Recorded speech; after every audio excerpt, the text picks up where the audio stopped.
China's silent shadow introducing the MSS. In the shadowy world of international espionage, few entities command as much attention as the Ministry of State Security, or MSS, of the People's Republic of China. Operating largely in secrecy, the MSS plays a critical role in advancing China's interests on the global stage. Tasked with intelligence gathering, counterintelligence, and safeguarding national security, the MSS has become a formidable force in the 21st century. Its reach extends far beyond China's borders, encompassing a wide range of activities, from traditional human intelligence operations to sophisticated cyber espionage campaigns.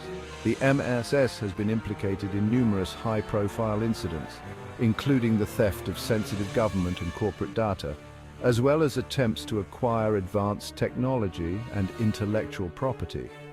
Understanding the MSS is crucial for comprehending the complexities of modern espionage and its impact on international relations.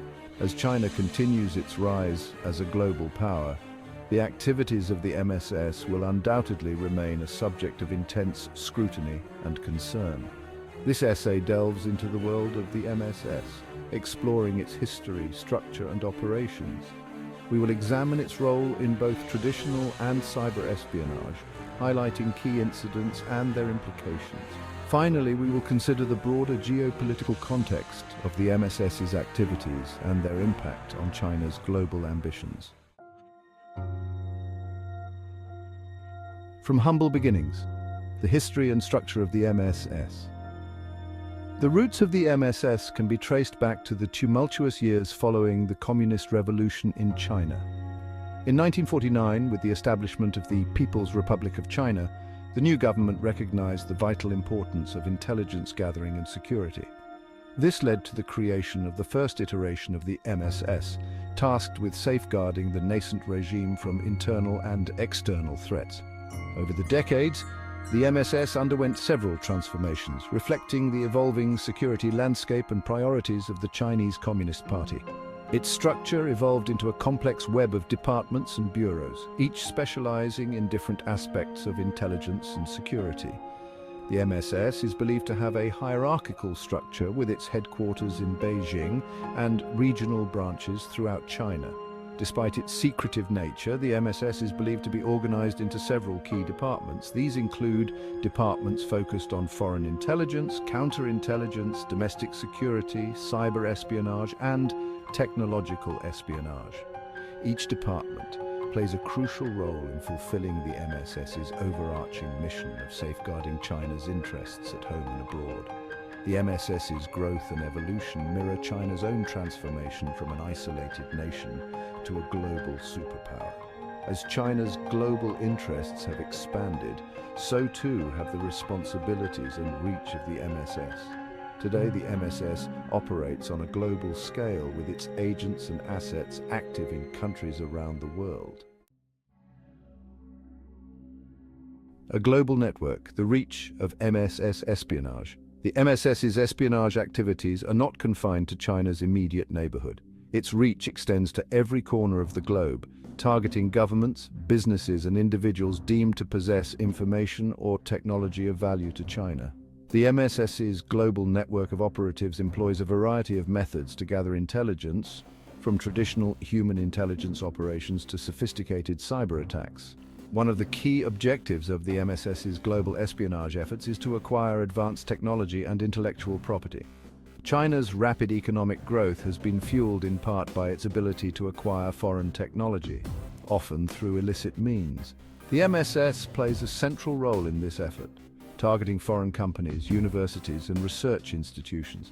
The MSS has also been implicated in attempts to influence foreign governments and political processes. These efforts often involve cultivating relationships with politicians, diplomats, and business leaders, providing them with financial support or other incentives in exchange for access to sensitive information or influence over policy decisions. The MSS's global espionage activities have raised serious concerns among many countries who view them as a threat to their national security and economic interests. The United States, in particular, has been vocal in its criticism of China's espionage practices, accusing the MSS of engaging in widespread theft of intellectual property and sensitive government data. Human assets, the MSS, and traditional spycraft. While the MSS has embraced the latest technologies in its espionage activities, it still relies heavily on traditional human intelligence gathering methods. These methods involve recruiting and running human assets, who can provide valuable information that may not be accessible through other means. The MSS's human intelligence operations are often characterized by their patience and long-term approach. Recruiting human assets is a delicate and time-consuming process, often involving cultivating relationships with individuals over many years. The MSS typically targets individuals with access to sensitive information, such as government officials, business executives, and scientists. These individuals may be approached through a variety of means, including social events, professional conferences, and even online platforms. Once an individual has been recruited, they become an asset of the MSS and are expected to provide information or perform other tasks as directed.